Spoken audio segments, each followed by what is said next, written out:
bowling टाकू तरी त्याला चव्हाण आहे ना चव्हाण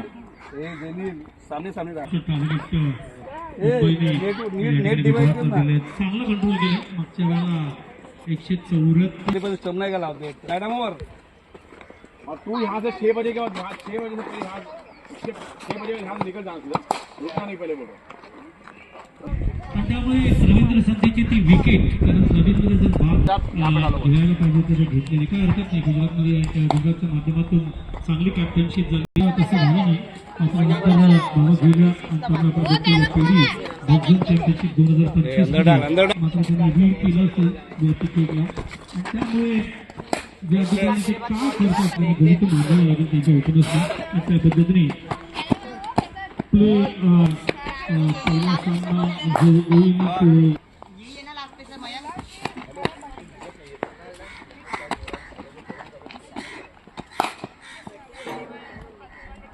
दुसरा सामना सौराष्ट्र बरोडा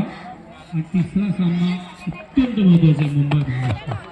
हे लक्ष घ्यावं तर उद्या पहिला सामना आपण मॅचचे महाराष्ट्रासमोर आपण मुंबई समोर खेळतोय उद्या महाराष्ट्रासमोर खेळतील आणि त्याच्यानंतर सौराष्ट्र आणि बरोडा समोरासमोर येतील आणि मुंबईने मात्र आता मी वेगळी ती कल्पना करतोय की याच्यामधून टॉप 2 कोण येत आहे त्याच्यानंतर सेमीफायनल होतील असं रवीचं प्रेडिक्शन आहे आणि त्यामुळे सेमीफायनल फायनल बघण्यासारखं असतील शेवटच्या दिवशी या बाबतीत शंका त्यांचे मेन ऑफिशियल्स BCCचे या ठिकाणी येतील आपले डिफरन्शियली एबल क्रिकेट काउन्सिल महत्त्वाचे लोक येतील तेव्हा इंग्लिशमध्ये करू इंग्लिशमध्ये अजून चांगल्या पद्धतीने त्याची कन्वर्ट करता येईल मॅचेस मुंबई महाराष्ट्राच्या मॅचला कोणत्याही फरी उद्या मराठी असेल आणि तुकाराम सामना अतिशय दर्जादार कॉमेंट्रीने आता हलू T20 फाउंडेशन या दोघांचे छोटीशी अपडेट केलं प्रफिला वैसे फोटोग्राफ काढले मॅचेस चालू त्यांचं परमिट थोडंसं मुश्किल असतं बाहेर राहिलं आणि त्यामुळे तो एक टेक्निकल प्रश्न होता मात्र शेवट काम करतायत गल्पेश गायकर अप्रतिम काम करतायत या बाबतीत खूपच शंका गल्पेश lead consequences of it does आणि त्या पद्धतीने ते खूप चांगल्या differential able cricket association of India मुंबईसाठी जस्ट वेटिंग फॉर सम मध्ये चेंज झाला अजून जास्त सपोर्ट मिळेल असं डिफरन्स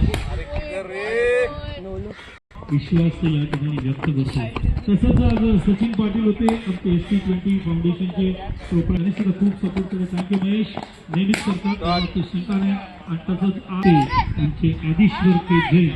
जे डायरेक्टर आहेत overseas matches physically disable cricket association matches होतात इथे मॅचेस होतात तर रवी 2 ते 3 महिना कॉर्नर त्याला माहिती आहे आणि इकडचं त्याच्यात असणारा नेटवर्क स्ट्रॉंग नेटवर्क या सगळ्या गोष्टी लक्षात घेऊन ते बघून आनंदित होते का लाईव्ह बघता येतं लाईव्ह बघणं वेगळं प्रत्यक्ष येऊन बघणं हा एक वेगळा विचार असतो भरपूर लोकांचे मला अभिप्राय आले मला जसं प्रवीणने सांगितलं वेगळ्या पद्धतीने काय करून ज्या वेळेला ते पूर्ण समरी जेव्हा दाखवतात ते बघण्यासारखं असतं स्लो मोशन दाखवतात त्यावेळेला मला ट्रॅकर भरपूर माहिती देतील त्या माहिती आली पोहोचवण्यासाठी या ठिकाणी आमचे हितेश पाटील यांनी सुद्धा आम्हाला खूप मदत केली त्यांचे आम्ही खूप सुद्धा खूप मदत केली हॉस्पिटॅलिटीच्या माध्यमातून भरपूर नावं आहेत ज्यांनी खूप सुंदर पद्धतीने या ठिकाणी या स्पर्धेला यशस्वी करण्यासाठी रवीचा हात मजबूत केला तिशी बोलत होतो संकेतशी बोलत होतो त्या मॅडमशी त्यावेळेस सगळे डॉक्टर आहेत यंग डॉक्टर आहेत फिजिओथेरपिस्ट त्यावेळेला माझं एकच स्वप्न आहे की या ठिकाणी